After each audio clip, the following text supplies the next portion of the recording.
Hello everybody, welcome back to Language Litigation and Integration Part 79, Safe and Effective. A lot of biology. We're going to specifically ask the question, are COVID-19 vaccines safe and effective? So I put up a lot of studies when we were responding specifically to the Brett Weinstein and Lydia McGrew conversation. Weird, Weinstein's at it again.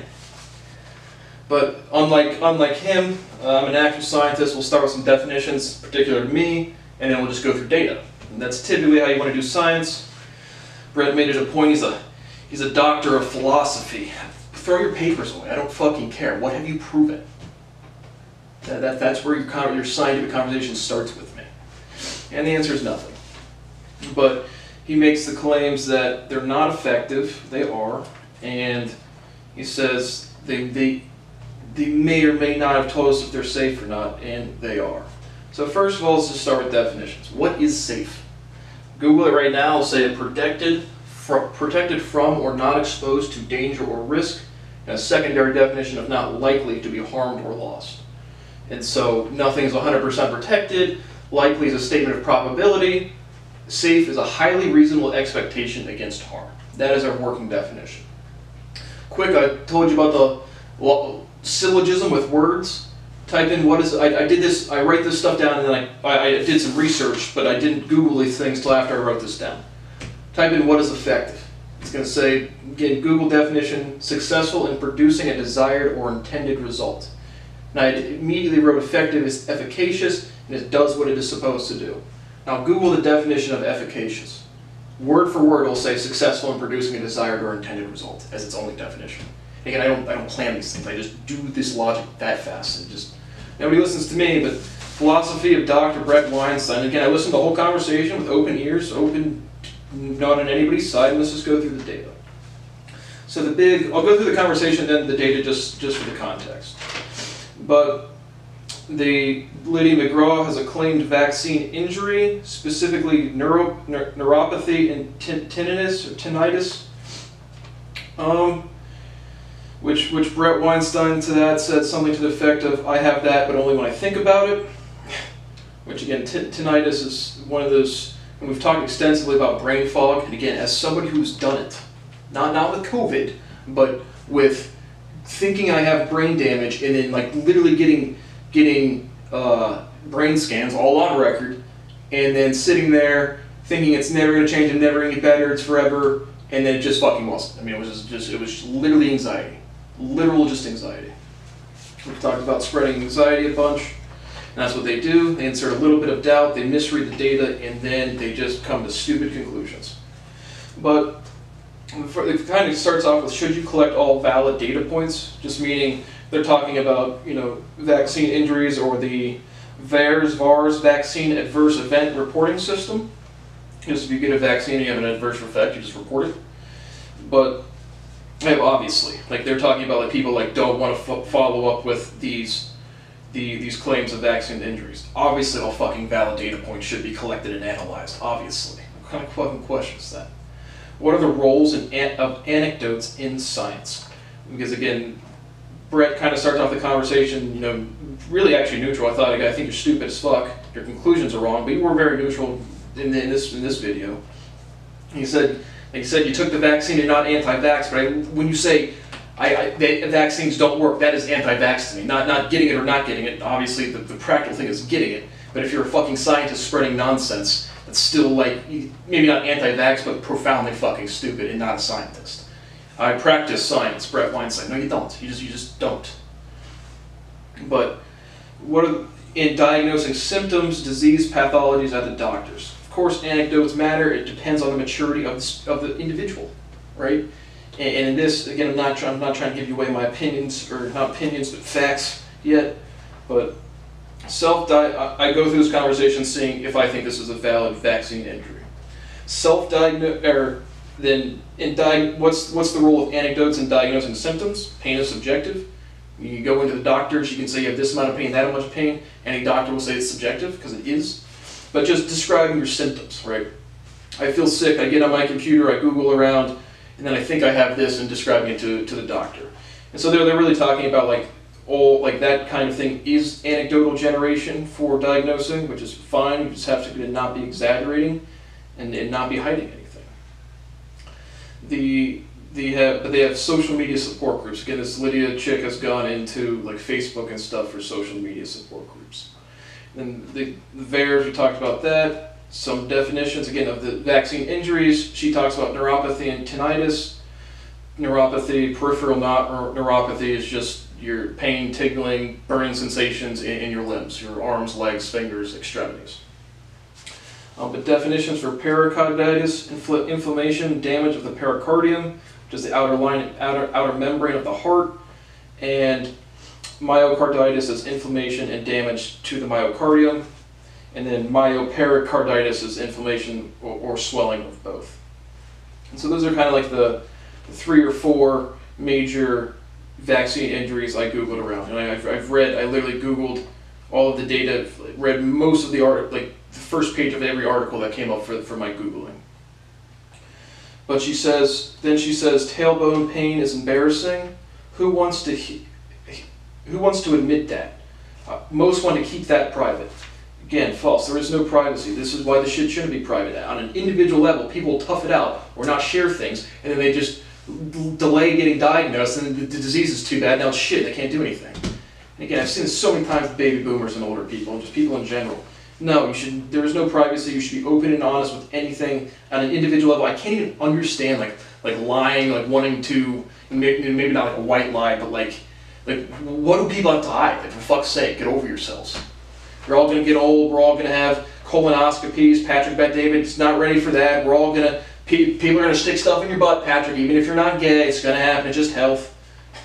So it's just, again, overall, the sentiment of the species is I can't grow up. I want to be reckless until something happens, and when something happens, oh, I'm scared. Because you didn't grow up. But this is a statement of her maturity, and again, reporting her own disease or symptoms. And then they say myocarditis is not a thing, just meaning the swelling of the heart is nothing to take seriously, which I don't really disagree or agree with, but did you die? If you didn't die, I don't really fucking care. In extremely infrequent cases, or dead family members. Right? Would you rather have your kid's heartbeat, and again, I'm going through the data, this is just a conversation, but would you rather have your kid's heartbeat for a little bit too fast, or swell up for a little bit too fast with no reported deaths, or actually kill your older family members? And then I just have geriatric for pediatric value. It's important to know where I'm coming from. I don't really have any good assessment value, right? The typical thing would be, save the kids. Kids have long lives in front of them. I don't really think kids or old people matter more than one or the other. Or I really don't. So just in general, who's more valuable to the species? Again, I don't know. Older people think better, at least they should. Pediatric people, young kids have a lot of life to go, but no one's life matters that much. Just do shit that makes sense. Seems pretty reasonable. Can coercion be justified? Talking about mandates again. It's not coercion if you don't know what the fuck you're doing. It's not coercion, it's not forcing you to do something, it's helping you. But if you're stupid, it's not even coercion. Can biological mandates be justified? Yes, they are legal as the basis of law. They talk about the Eric Clapton injury. He had a claimed injury from vaccines. We'll go through that. Then I just have what is safe, and those are our working definitions. And effective, Brett Wine says they're not. They are. Again, death rates. How many people died that aren't vaccinated versus how many didn't die with the vaccine, Brett? You can do it. Philosophy of doctorate of philosophy. Go read look at the data. And then the Lydia chick says, I'm breaking my privacy to share my story. Again, another statement of immaturity and insecurity. And then I practice science by Brett Weinstein. No, you don't. So my honest reaction to Lydia McGrew is an underdeveloped. She's really close to the camera in the interview. It's kind of off-putting. Definitely see up your nostrils the whole time. But I just thought she was an immature person. And so, again, groupthink. When a bunch of kids sit in a room and one starts throwing up and they all start throwing up because they think they're sick, this is what is happening with brain fog and scientific denial and resistance in general. So let me go through the data now. So data points that were relevant. There's been 12,000 COVID deaths in people under the age of 20 since December 2021, and I'm pretty sure that's globally.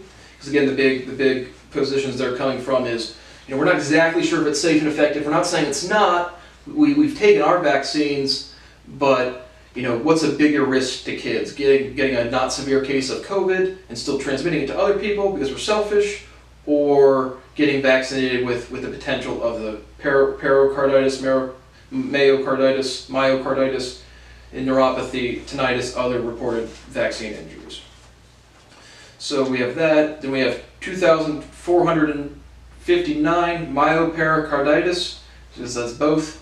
877 just pericarditis. That's as of October 6th, 2021, and that is the U.S.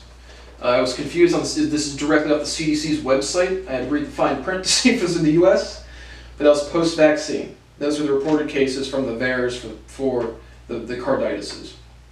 And then in that same report, the CDC had limited follow-up reports suggest most patients symptomatically recover at 77%. Meaning they just stopped making reports, so they think they've recovered. And again, the Lydia chick, she's like, now, I had this crazy neuropathy, and now my symptoms are like this. It's 99.9% positive. It's self-fulfilling prophecy. Let me try to argue real quick. Could there be an adverse event, like, again, mRNA goes into your body, it transcripts, you get the antibodies, you get the protein spike, and then you have some sort of, if that caused like a severe, initiating an autoimmune disease, it's probably already underlying, it's probably already there. And if anything put into your body, get some sort of stimulus, is going to give you some sort of reaction. Good, bad, neutral, all of the time. So I don't even understand, it's fear, this is fear. But no deaths have been reported after vaccination. Right, so your heart swells for a little bit. Maybe. And again, I don't take that lightly either. But if you don't die, it's not. Again, death is the. If something goes really bad, you're gonna die. That's what happens. But no deaths after vaccination. And then there was 2.5, and I think it's up to 4.3 children under the age of 5 per 100,000 with COVID hospitalizations. So scale that up to 1 million. I have a couple other numbers on these other studies of cases per million, so times 10, so that's 40. Hospitalizations were 10 times higher among unvaccinated than fully vaccinated adolescents. Neuropathy defined by cellular function, do the cells fire? Meaning, if you want to diagnose neuropathy, you don't say, I have pain, I feel tingling and numbness. Go do an actual EKGs for the heart. Do some sort of biological scan. Can this shit still fire? What percentage has it decreased? That would be a diagnosis, not anecdotes. And I do think anecdotes have a role in science. I'm not against anecdotes. I'm against insecurity and people spreading fear and then calling it science. But the studies that I found relevant, this is the pericarditis and myocarditis. And this one is the risk of myocarditis from COVID-19 infection in people less than the age of 20, a population-based analysis of PubMed and CBI.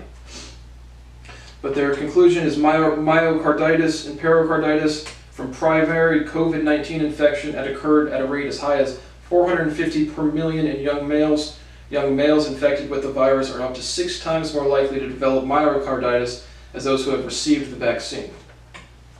So this is just to the carditises between getting the virus and not specifically versus how many people get the carditises from the vaccine versus the disease.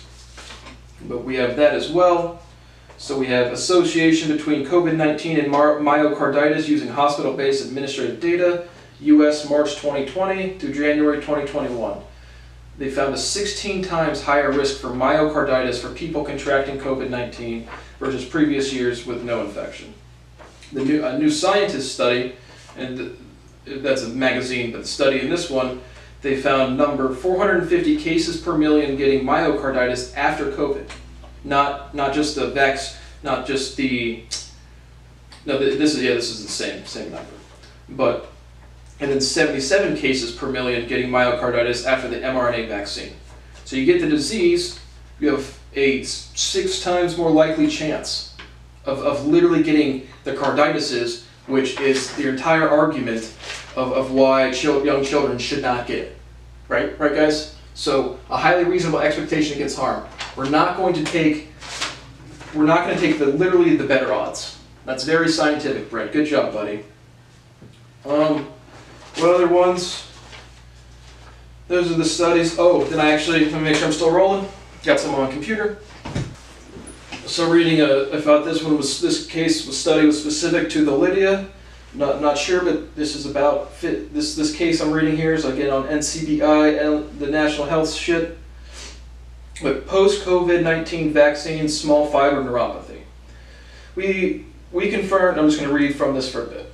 We described the case of a 57-year-old female who presented 1 week after receiving the second dose of the Pfizer coronavirus disease 2019 COVID-19 vaccine with subacute onset of intense burning dysthesis in the feet, gradually spreading to the calves, minimally into the hands, unaccompanied by other neurological or constitutional symptoms. I've read like 6 medical studies today. They are all horribly written. There was no known prior COVID-19 exposure. A COVID-19 reverse transcriptase polymerase chain reaction test 9 months before this presentation was negative. She was not on any medications and denied the use of alcohol. Besides the distal loss of pinprick and cold sensations in the feet, her examination was unremarkable. The electrodiagnostic study performed on the day of presentation, including left median, peroneal, and tibial motor nerves with F waves, left median, sural, and superficial peroneal sensory nerves, there's sensorality, nice, and needle examination of the left tibialis, anterior gastrocnemius, vastus medialis, iliopsis, and lower lumbar paraspinal muscles was normal. Skin biopsy showed multifocal involvement, hematoxylin and eosin and CD3 staining showing no histological abnormalities. The following laboratory tests were negative or normal, and then they list out a fuck ton. Treatment with gabapentin provided symptomatic improvement. At 2-week follow-up, she reported complete resolution of neuropathic pain and successful discontinued gabapentin therapy, although stocking-type small fiber modality loss persisted on examination. We have identified a case of blah, blah, blah, blah, blah, blah, blah, blah, blah. They talk about maybe actual like Bell palsy. I didn't even look up what that was, but that was not relevant to this one. I'm skipping over a bunch of stuff. In summary, rare occurrences of COVID-19 vaccine-related neuromuscular complications are indeed possible. Again, certainly possible, but if they are, it's because it's already stimulating an underlying dysfunction, inefficiency, for sure. Very, very confident. All things considered, reading through all this shit, and I read for this shit for hours, are indeed possible. Although infrequent, any serious adverse reaction to vaccine must be sought, reported, and rigorously investigated to facilitate ongoing safety evaluation and to minimize vaccine hesitancy among the general population. Further studies are warranted to better understand the spectrum of neurological complications of COVID-19 vaccination and to determine whether a causal relationship exists between these vaccines and neurological sequelae, including small fiber neuropathy. So as a 57-year-old woman, she had slight neuropathy for 2 weeks. That's just crazy. As opposed to dying in the hospital, or just dying, or passing on somebody else that's died, or will die. So again, they found a bunch of normal shit. That's pretty cool. And again, I'm not even, like, general neuropathy without cellular function, test functions, doesn't mean anything to me. A lot of people, again, I have gone through the brain fog, the whole thinking you have something and you just don't. But, and now I try to find one that was actually against that and argued the other side. So this is again another study off of NCBI, the national health shit, just to keep it consistent. And I found SARS-CoV-2 vaccines are not free of neurological side effects. Let's dive into this one. With interest, we read the article by Liu et al. About a systematic review of published neurological adverse reaction to SARS-CoV-2 vaccines. This is neurological adverse reactions, not just neuropathy specifically. Included were 48 articles, and it was concluded that no severe neurological adverse reactions to any of the currently available SARS-CoV-2 vaccines have been reported. The review is appealing, but raises the following comments and concerns. So right off the bat, they're like, yeah, no severe neurological things have occurred. We disagree with the conclusions that SARS-CoV-2 vaccines do not trigger neurologically adverse reactions. Though rare, mild and severe neurological side effects have been occasionally reported. Search platforms and databases to detect scientific reports about neurological adverse events may not be particularly helpful and do not provide many hits, but a thorough assessment of various publications and their reference lists may help to find appropriate publications. Data from the mRNA vaccine clinical trials showed that 7 cases out of 37,000 recipients developed Bell's palsy. Again, underlying condition going on 100% certain. Put something in your body, it's going to get a little stimulus. It's still not causal. It's not causation, it isn't. And I don't know what Bell's palsy is, and I didn't look into that. In the DNA-based Johnson & Johnson, and these are just other things, blah, blah, blah. There's other studies I did not read, so I don't want to comment on them. But the most common neurological symptoms included dizziness, headache, pain, muscle spasms, myalgia, myalgia, I don't know, and some other AIDS words from the medical community, which are expected to occur as acute transient effects of vaccination. So you have acute transient effects. Yeah, doesn't say transitory. No, sir, it says transit. Told you, fuckers. But, so you got, and again, we talked in the last one, the post-vaccine symptoms are distinguishable from long-term COVID symptoms, which again, I think is just, again, more brain fog, more stagnation, more insecurity, more self-fulfilling prophecy. But it sounds like, again, extremely, extremely mild. A headache, pain, subjective, muscle spasms. I work out, I get muscle spasms. Dizzy. If I don't sleep enough, I get dizzy. So it's like, yeah, those are crazy, crazy big severe. Is that a highly, against harm, even like mild harm, like minimal harm? Yeah, it's exactly what it's doing. But that was these ones, and then they're going through a bunch of stuff. In addition to these publications, we served patients with neurological compromise, and whom it was conceivable that the neurological compromise was causally related to the recent SARS-CoV-2 vaccination. And this is when it gets, this is where it gets fucking hilarious. Because that was basically the meat of what I wanted to read from this one. Here's the conclusion. Overall, we admit that there is need for the development of effective tools against the pandemic, and that vaccination is one of these appropriate means. However, vaccines need to be safe, sufficiently tested. They are thoroughly approved. They are by the authorities and largely available to meet the needs of societies for containing the spreading of the virus. So here, you might get a headache, but yeah, vaccines are the appropriate means. One of these appropriate means. It's the primary appropriate mean. But thus, there are general responsibilities of doctors, developers, producers, and publishers to revitalize. Sensorality revitalizes. Hibernated life with publication of side effects is a moral responsibility and should not be hindered. Totally agree. But people reporting their own pain, their own this, their own that. Again, people love, I've watched more people than I haven't wear diseases as like a badge of honor. We talked about the other chick that was on Brett Weinstein's thing from Australia who couldn't work for a whole year. Wowzers. And I've never lived a day of my life because people won't behave. As a scientist, as someone who's taken the vaccines, as someone who's more researched and proven than anybody else, as a bar owner who can't fucking make any money because people won't fucking behave properly. So again, this was an article like, this is the most convincing thing against vaccines being completely safe. And the first paragraph is, we have not seen no severe neurological adverse reactions to any of the currently available SARS-CoV-2 vaccines. So, your analysis is shit and the data's there, your analysis is shit and your conclusions are wrong. So back to in conclusion, they reference Eric Clapton. So let's take a deep dive into Eric Clapton's vaccine injury. I could use my computer for this one, but I wrote down all the good things.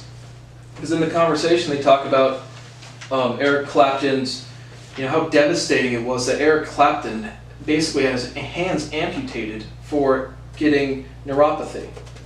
So, but again, they didn't, in the conversation, they didn't give you any context, they didn't give you any data, they didn't give you any review, they didn't look into the case, they just said, famous musician, wrote a song about getting the jab, which I hate. It's like the new buzzword for all the fucking illiterate retards. Get the jab, I got poked, I got jabbed. Y'all, I'll poke your wife with my wiener. Can't go a day without a wiener joke and your wives, your hot wives. But the Eric Clapton injury, first and foremost, he's 76 years of age. Clapton had previously been diagnosed with peripheral neuropathy, which is nerve damage in the arms and legs that causes burning, numbness, pain, tingling sensations. The condition is progressive and incurable, but always said it was manageable. And so he got the, let me try to pull up the article, but he got the first jab, and he wasn't feeling too great, but it wasn't too bad. Just completely consistent with everybody else who's got the jab, took a vaccine, did basic citizenship, exist without being a full fucking retard. But where's the, and then it says Clapton lost the hand of his lost the use of his hands after second vaccine dose. And I thought, like, when they said that, I thought he like got his fucking hands amputated or some shit. But here's in his own words, I lost the use of my hands for about 3 weeks. He's 76 with a diagnosed peripheral neuropathy, a progressive disease that is incurable, aka getting fucking old. But he only lost it for 3 weeks. So is that safe and effective? Yeah, it sounds fucking safe and effective to me. But then at the end of the article, he goes, my fear is about what they will do to my children. My fear about vaccinations and what it will do to my children. Literally exposing your children to COVID-19 has a way higher chance of getting you any of the carditis, death. Again, certainly the death rates for children are low, which is good. But I didn't get I had a hospitalization rates for just adolescents in general, anyone less than 20. I might have already said it, but the hospitalization rates are certainly soaring. So is a carditis for a month or whatever, or a day or week or whatever, better than your kid being in the hospital? Brett and Lydia? Like, then they talk about the economic damages. Imagine not getting a free vaccine and then you have, you know, some uninsured person or even an insured person racking up huge bills in the hospital because they didn't want to maybe be a part of the negligible fraction of people who have some sort of underlying condition or shitty cellular responsivity and then have an adverse reaction.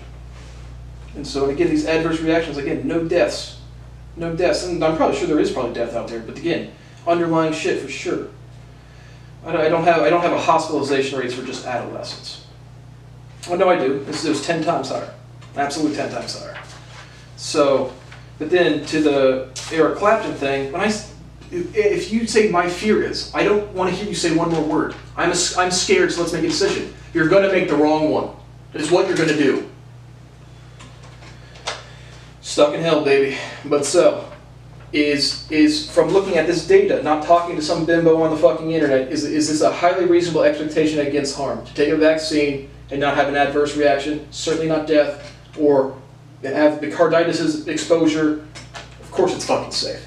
So we've now proven it is safe and effective across all available data. And I'm with it. Any adverse reaction, I told you myself, absolutely look into it. I'm not advocating for anything. Well, I am. Fucking go get vaccinated. But this is just assessment of data, and then I see people who are in, and she's like a PhD, and they're both philosophy and doctorates, cool beans, of epidemiology. And so that was a big buzzword for Brett in that conversation. It's an epidemiological sin. No, it's just you guys didn't look at the data. Here's the fucking data. It is certainly a highly reasonable expectation against harm in any reasonable definition. So go get your fucking vaccines, so maybe one day this world can stop being so fucking broken and we can actually get back to normal. The new normal. Joe Biden is not the new normal. We're all going to survive and live and just prosper. I can't fucking eat a meal when I want to because I'm so fucking abused. And people can't change. So, now that's the specific topic of this lecture. Safe and effective. Yes, the vaccines are safe and effective.